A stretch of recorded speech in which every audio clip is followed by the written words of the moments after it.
I have a dream. Oui, je sais, cette accroche n'est pas de moi. Mais on n'a pas besoin d'être Martin Luther King pour avoir un rêve. On est beaucoup à en avoir. Et en ce qui me concerne, je n'en ai pas qu'un, j'en ai plein.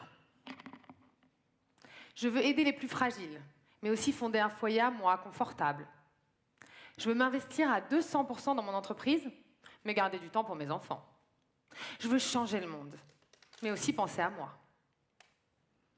Vous allez me dire que c'est impossible, qu'il faut choisir, renoncer, ou au moins hiérarchiser. Oui, mais voilà, c'est beaucoup plus facile à dire qu'à faire. Non, mais regardez, d'un côté, il y a ceux qui sacrifient leur vie pour leurs rêves. De l'autre, il y a ceux qui sacrifient leurs rêves parce qu'ils sont aspirés par la vie. Et puis alors, il y a ceux qui courent d'un rêve à l'autre, et ceux-là, en général, ils ne finissent par ne plus du tout avoir de vie. Et malheureusement, il y a ceux qui n'ont ni vie, ni rêve. Bref, c'est beaucoup, beaucoup plus compliqué qu'il n'y paraît. Et en ce qui me concerne, le plus compliqué, c'est que ma vie et mes rêves sont parfois totalement contradictoires. Il faut m'imaginer. À 8 ans, j'évangélise sur la faim dans le monde. Mais je suis fan de Sissi l'impératrice et de sa robe fastueuse. À 15 ans, je saoule mes copines avec le social, mais je passe mes après-midi chez H&M. À 18, je m'engage dans 3 assos. Mais je pars en vacances à Saint-Tropez avec mon copain. Et puis à 20 ans, si les causes étaient belles, soyons sérieux quand même, je n'allais pas faire que du caritatif. Je suis entrée à HEC. Et là, c'est la contradiction extrême entre les soirées sans queue ni tête, les orgies du BDE, les week-ends d'intégration et mon association au Burkina Faso. En même temps, je découvre que la finance, l'entreprise, le commerce ne sont pas des démons.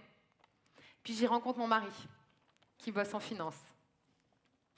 À la sortie d'HEC, sans trop me poser de questions, je postule chez Bain, un cabinet de conseil en stratégie. Je gagne de l'argent, je suis promue, je travaille pour de grosses industries, je grandis. Mais je n'oublie pas mon rêve, ma cause. Et je fonde une ONG qui a des programmes en Mongolie dans les bidonvilles de Yurt. J'ai une chouette vie. Mais la tension se fait trop intense entre cette vie-là et mes rêves.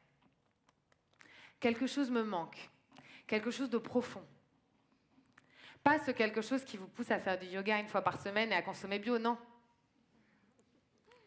Quelque chose qui vous dit, et si moi, je pouvais faire plus de différence ailleurs?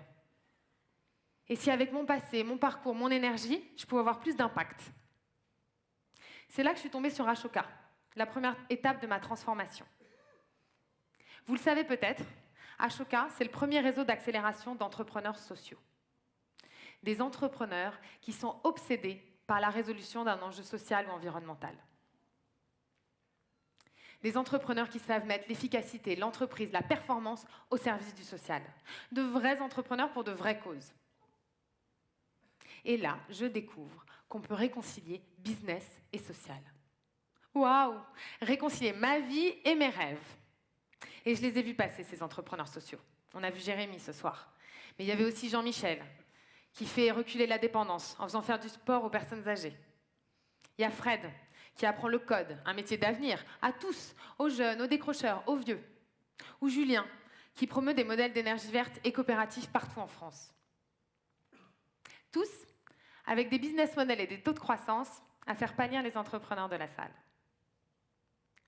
Ces entrepreneurs-là, ils sont plus créatifs que les plus créatifs. Parce qu'ils veulent à tout prix servir le plus pauvre, le plus isolé, le plus fragile. Ils sont acharnés, pour eux-mêmes d'abord, mais aussi pour faire mentir tous ceux qui disent que social et business ne peuvent pas aller ensemble. Et puis ils sont inspirants. Ils rêvent et ils font. Alors moi, pendant tout ce temps, je me suis nourrie. Je me suis remplie de l'intérieur. Je me suis sentie fière d'apporter ma brique à leur projet. Et c'est à ce moment-là que j'ai décidé d'embarquer tous ceux qui, dans les entreprises, comme moi, cherchaient un moyen de se réconcilier avec eux-mêmes, d'avoir du sens, d'avoir de l'impact, finalement, de s'aligner. MySesame, la start-up que j'ai montée il y a 1 an, c'est finalement ça. Un pont entre une économie classique et cette économie porteuse de sens et d'impact. Des parcours pour connaître, comprendre, s'approprier cette nouvelle économie. Une porte ouverte. pour s'inspirer de ceux qui, dans leur vie qui n'est ni folle, ni extrême, ni sacrificielle, œuvrent pour un monde meilleur. Au fil des années, je me suis rendu compte que le monde était plein de gens qui, comme moi, achètent bio, mais adorent les gros burgers du McDo. Des gens qui investissent dans les hedge funds, mais qui font la promotion du modèle coopératif. Des gens qui font de l'engrais au fond de leur jardin, mais qui carbonent la planète pour partir en vacances en Thaïlande. Le monde est plein de gens qui se disent « mais comment faire changer les choses ? Qui sont après tout pour donner des leçons ? Et quelle différence tout ça peut bien faire ?» Bref, le monde est plein de gens désireux de s'engager, mais soucieux de ne pas être assez exemplaires. Le monde est plein de nous, rêveurs, empêtrés dans nos contradictions. Alors ce soir, à cette belle soirée des lauréats du réseau Entreprendre, je vous dis, en empruntant les mots intemporels de Camus, c'est tellement plus facile de mourir de ces contradictions que de les vivre.